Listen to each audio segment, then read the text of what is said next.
had some challenges in terms of getting materials and people over some days. The water was rough. It could make getting over to the island a bit of a challenge.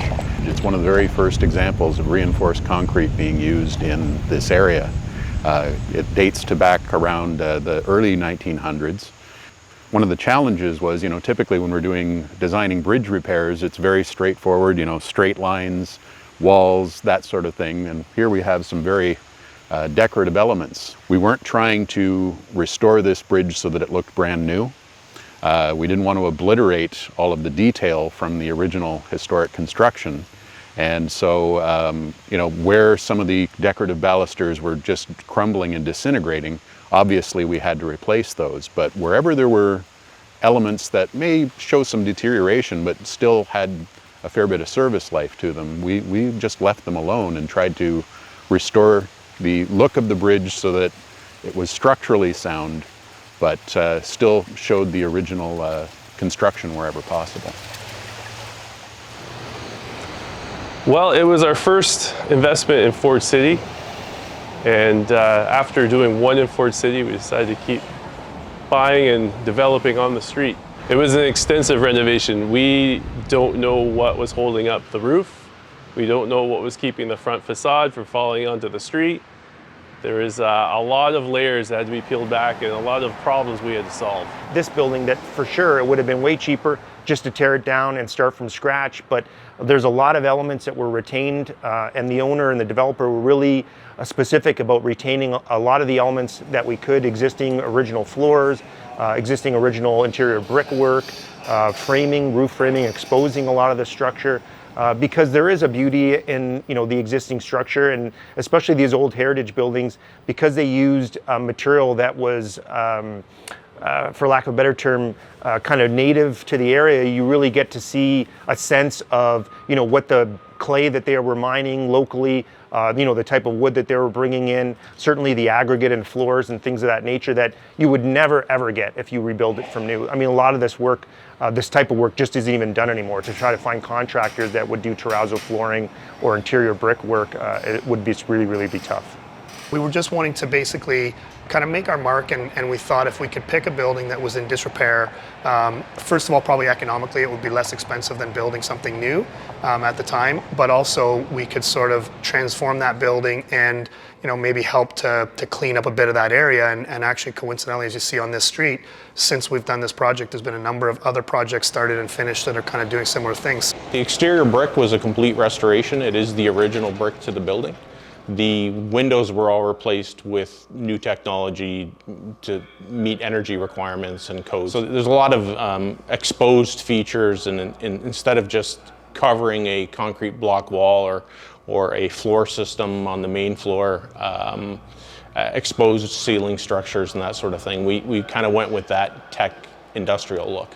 A lot of our early history, the first 10 years of the company, a lot of the projects that we did were retrofitting older machinery and modernizing it.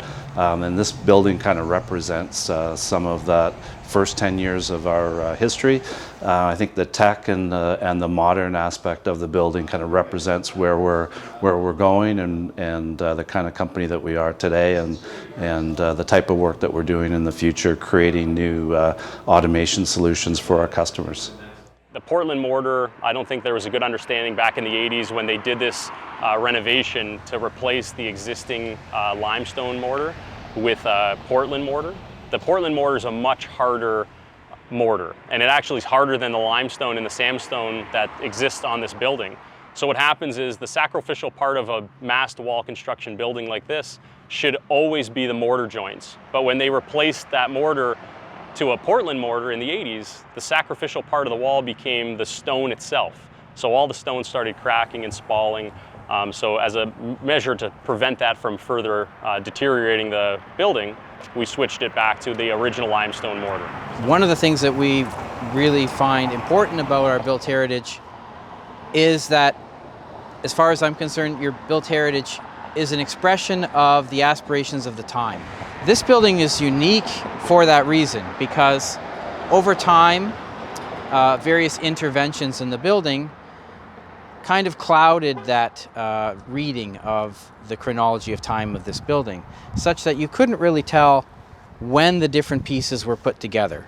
The building was originally built in 1855, but there were other parts of this building that were put on as late as the 1950s, and then of course other modifications that happened in the late 80s, 90s. So from the conservation standpoint and from the restoration standpoint, we were looking at trying to find ways of allowing this building to again start to tell its story. And I think that was the key to everything we did.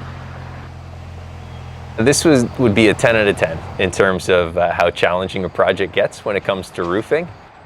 This was one of the cooler projects that we've certainly undertaken, taking down a 100-year-old roof, or just over a 100-year-old roof, renovating the deck and the structure, and then reinstalling some of the same tiles to extend the life even further. So the roof comes with a 75-year warranty. Obviously it's gone beyond that, and it looks great. Who knows how long this roof is really going to last. I think what the city does to help out heritage owners is great. At one point I vacillated between putting on a modern roof and changing it to a steel roof, and I couldn't bring myself to do that because I love the character of the tile roofs. And you don't do these projects in a vacuum. You have all this help from all people, like me meeting Frank and realizing that he had somebody. And Christina Tang, she was so supportive, and she's wonderful at the Heritage Planning Department. And the city for their financial support. They've just been, they say it takes a village to raise a kid. Well, it takes a village to maintain heritage. I'm Christina Tang, the city's heritage planner. Finally, we want to be honoring the new Outfit House, which was recently volunteered by the current property owners for heritage designation. Past and current property owners have been excellent stewards of this arts and craft and Tudor revival style house. The house was designed by William E.N. Hunter in 1911 for the chief chemist and fermentologist of Hiram Walker and Sons Limited. The property showcases excellent detailing and craftsmanship, and is a good representation of executive homes built for Hiram Walker's company's employees in the second phase of the town's development. And with that, I'd like to wrap up the 2022 Heritage Recognition with you. Thank you for joining us, and I hope we'll continue to support and celebrate the Butte heritage in City of Windsor for years to come.